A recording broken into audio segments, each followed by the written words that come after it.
Bonjour à toutes les mamans, je profite d'un voyage en Grèce pour vous parler de la valise à emmener quand on a un bébé ou un jeune enfant et qu'on part en vacances au soleil. Quoi de mieux que ce joli paysage pour aborder le sujet. J'aimerais voir avec vous dans cette vidéo 3 points. La première chose, tout ce qui concerne justement le soleil, se protéger du soleil et réparer la peau après le soleil. En deuxième, on verra tout ce qui concerne les petites bêtes qui piquent, donc nos amis les moustiques. Et en troisième, tout ce qui concerne la trousse de secours, les coups, les bleus, les bosses, les coupures. Voilà. Alors, en premier, tout ce qui va concerner donc le soleil. En priorité, je vous conseille d'avoir une protection physique. Donc de favoriser les vêtements concrètement, surtout ne pas exposer les bébés de moins de 6 mois au soleil et jusqu'à 3 ans, de vraiment limiter l'exposition au soleil. Donc on va éviter les heures 2 heures avant et 2 heures après le zénith, donc globalement sur nos latitudes entre 10 heures et 16 heures. Donc au niveau des protections physiques, ça peut être des vêtements longs. Je vous rappelle que les Touaregs dans le désert portent des vêtements pour se protéger du soleil. Donc tout ce qui est matériaux naturels, donc coton, lin, vous allez pouvoir donc bien sûr utiliser des maillots ou des combinaisons anti-UV comme ça. Donc ça c'est Petit Bateau qui l'a fait. Vous avez aussi Mixa, vous avez aussi Piwapi et également Fruji qui font des maillots anti-UV, manches courtes, manches longues. Donc moi plutôt du coup manches longues pour une véritable protection. Mais vous avez aussi en combinaison aussi, qui va vraiment protéger tout le corps, notamment pour les tout petits. Également tout ce qui est chapeau, donc ça peut être des casquettes toutes simples, mais il existe aussi des casquettes ou des bobs, des chapeaux qui peuvent être aussi anti-UV, dans les mêmes marques que je vous ai citées, mais plus précisément Piwapi de mémoire. Il y a aussi Elliott & Lou en marque qui fait des vêtements, des maillots anti-UV. Et aussi hamac. Vous avez aussi également donc, tout ce qui va être ombrelle qu'on peut installer sur les poussettes ou tout simplement la capote ou le canopy pour faire de l'ombre. Donc privilégier d'être au l'ombre au maximum, soit sous un parasol ou alors même sur la plage avec une tente anti-UV qui va filtrer donc, les UV. Donc généralement il faut la positionner dos à la mer puisque la mer va refléter les UV. Donc même si vous êtes à l'ombre en face de la mer, vous allez pouvoir recevoir des UV, même si c'est bien sûr en moindre mesure que si vous étiez en plein soleil comme là. Voilà. Ensuite, bien sûr, de protéger les yeux des tout petits qui sont très fragiles. La rétine, en fait, elle n'est pas mature et donc c'est très fragile. Donc privilégier des lunettes de catégorie 3 ou même de catégorie 4. Donc ça va être justement le côté sombre. Alors attention, ce n'est pas juste le vert qui est coloré. Il y a un traitement spécifique qui va protéger l'œil de l'enfant. Donc surtout, fuyez les boutiques. Alors malheureusement, oui, ça a un prix, mais n'allez pas dans une boutique de Dégriffe ou la Foire Fouille pour acheter des lunettes de soleil pour vos bébés. Privilégiez soit des marques spécialisées, type B.A.B.A, Julbo, qui est là, mais vous pouvez aussi aller chez un opticien. Alors l'avantage, c'est que vous allez essayer différentes lunettes. Et vous allez pouvoir ainsi vérifier que cette lunette est parfaitement adaptée au visage de l'enfant et suivant le matériau de la lunette, elle va pouvoir adapter derrière, faire chauffer le matériau pour l'adapter donc adapter la longueur de la branche et donc protéger bien les oreilles et surtout qu'elles tiennent bien. Voilà, parce que des fois les enfants n'aiment pas forcément avoir un lien derrière la tête pour tenir les lunettes, ce qui est le cas de ma fille. Donc il vaut mieux qu'elle ait des lunettes qui sont bien ajustées à sa morphologie et qui tiennent toute seule que de l'avoir sans cesse enlever ses lunettes parce que ça l'agace d'avoir un élastique derrière l'oreille. Voilà pour ça, tout ce qui est protection physique. Alors il y a également le fait de bien s'hydrater, donc boire, surtout les tout petits, donc boire au minimum donc de l'eau, bien sûr, je précise. De l'eau, uniquement de l'eau, ou si c'est un bébé qui est allaité, l'allaitement maternel exclusif suffit, il n'y a pas besoin d'eau dans ce cas. Et on peut aussi utiliser bien sûr des brumisateurs. Alors pour les brumisateurs, en règle générale, comme c'est de l'eau thermale, on n'a pas trop le problème d'avoir des produits en plus qui sont nocifs. Donc en règle générale, les brumisateurs ne posent pas trop de problèmes en termes de toxiques intégrés au produit. Donc là par exemple, j'ai de l'eau thermale de Jonzac, qui est plutôt une marque sympathique, mais vous en avez d'autres, Uriage ou autres. Et même si vous prenez un brumisateur, je dirais entre guillemets bas de gamme, Normalement, c'est que de l'eau en fait isotonique, donc un peu comme un sérum physiologique. Donc il n'y a pas de souci en règle générale avec les brunisateurs. Et ça permet de garder la peau hydratée, de rafraîchir en cas de forte chaleur. C'est important justement aussi pour l'hydratation de la peau et donc les coups de soleil. Voilà.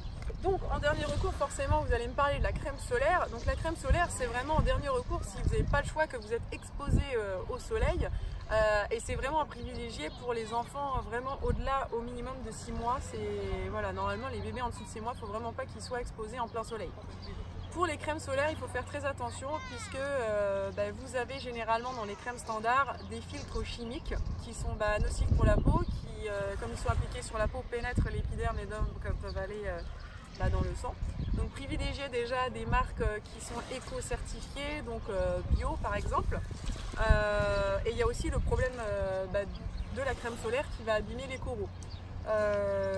Donc moi j'ai déjà testé plusieurs marques. Alors c'est vrai que c'est pas toujours simple de savoir si la crème est vraiment efficace ou pas, puisque les associations de consommateurs comme UFC Que Choisir ou 60 millions de consommateurs ont déjà montré que les crèmes solaires ne protégeaient pas forcément de l'indice qui était noté sur la bouteille, ce qui est un peu ennuyeux. Donc ce qui montre bien qu'il faut vraiment privilégier la protection physique, voilà, par le vêtement adapté. Donc pour la crème solaire, là cette année j'ai testé Alpha Nova Sun bébé. Donc je prends celle-ci parce que déjà c'est un indice 50 et que comme elle est pour bébé, il n'y a pas de parfum dedans, donc je limite au maximum tout ce qui est allergisant. Et comme elle est bio, vous voyez, ce sont des filtres, ce ne sont pas des filtres chimiques, ce sont des filtres minéraux, et ce qui est beaucoup moins toxique pour la peau. Et normalement, avec ce genre de crème, on n'a pas de réaction. Voilà. Et du coup, toute la famille peut utiliser la même sans souci, que ce soit un bébé, un enfant, enfin voilà, pas besoin d'avoir 50 crèmes pour toute la famille, une seule suffit. Voilà, donc là c'est Alpha Nova bébé, l'année dernière j'avais Biarritz. Après, bon, c'est vrai que c'est compliqué parce qu'on a toujours des fois des retours qui disent finalement on a identifié que dans telle marque il y avait un souci alors qu'au départ elle devait être bonne. Bon, voilà, il y a aussi Badger, j'ai entendu des bons retours sur cette crème même si je ne l'ai pas moi-même testée. Voilà, Acorel aussi, voilà, ce sont des références plutôt bio, donc vous allez trouver soit sur internet, soit en boutique bio type Biocop. Voilà. Donc ça c'est pour la partie soleil, pendant le soleil. Alors après vous avez après le soleil, donc pour régénérer la peau tout simplement. Là vous pouvez utiliser du gel d'aloe vera. Donc là j'utilise du gel d'aloe vera 98%. Il est fabriqué en France celui-ci et il est réalisé à partir de véritable aloe vera et pas à partir de la poudre d'aloe vera. Voilà. Donc celui-ci 98% d'ingrédients d'agriculture biologique, et donc ça apaise vraiment les petites rougeurs, etc.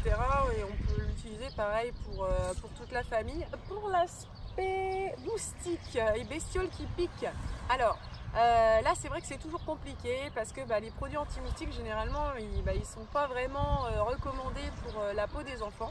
Donc ça va être un peu le même principe que pour le soleil. On va plutôt conseiller déjà une protection physique. Donc si c'est à l'extérieur, et bien d'avoir des vêtements tout simplement couvrants. Donc s'il fait chaud, pareil, lin, coton. Mais déjà, ne pas avoir la peau exposée à l'extérieur. Généralement, les moustiques, quand on est dehors, ils sont plutôt dans les zones ombragées et humides. Voilà. Donc pour les bébés, ce qu'on peut faire, c'est utiliser des moustiquaires qu'on peut installer sur les poussettes, par exemple, ou au-dessus des berceaux. Et vous pouvez utiliser en complément des sprays en fait, anti-moustiques, anti-insectes, qui vont se mettre sur ces moustiquaires. Alors moi, il y a une marque que j'aime vraiment beaucoup qui s'appelle Neobull. Elle a une gamme assez importante sur tout ce qui est bestioles qui piquent. Elle a notamment donc un spray anti-moustique que vous pouvez mettre sur les moustiquaires. Vous avez l'huile anti-moustique que vous allez pouvoir appliquer sur la peau.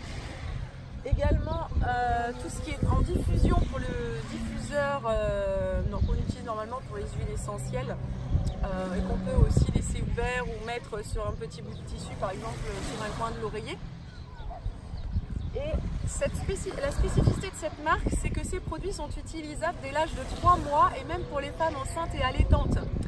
Donc Donc effectivement ces produits contiennent un tout petit peu d'huile essentielle, ce qui permet d'avoir l'effet on va dire vraiment actif, mais aussi les huiles des plantes qui fonctionnent. Donc ce qui est bien, c'est que vu que les dosages sont déjà faits dans ces produits, vous pouvez les utiliser sans souci, contrairement à quand vous faites des préparations d'huile essentielle où là il faut être quand même un peu plus formé concrètement, parce qu'il y a des huiles, il ne faut pas les utiliser pour n'importe quel âge et dans n'importe quelle quantité. Voilà, bon, merci la mer, voilà, on profite des vagues. Et donc Néobule a aussi une huile en cas de piqûre qui va permettre de soulager ces piqûres. Voilà, alors pour cette phase c'est fait. Pour la trousse de secours, donc pour le troisième point, on va emmener tout simplement des choses assez simples mais qui peuvent être nécessaires en cas de bobo, surtout si vous n'êtes pas forcément à l'endroit où vous résidez, je ne sais pas, dans votre hôtel, sur votre camping, mais que vous êtes en balade par exemple.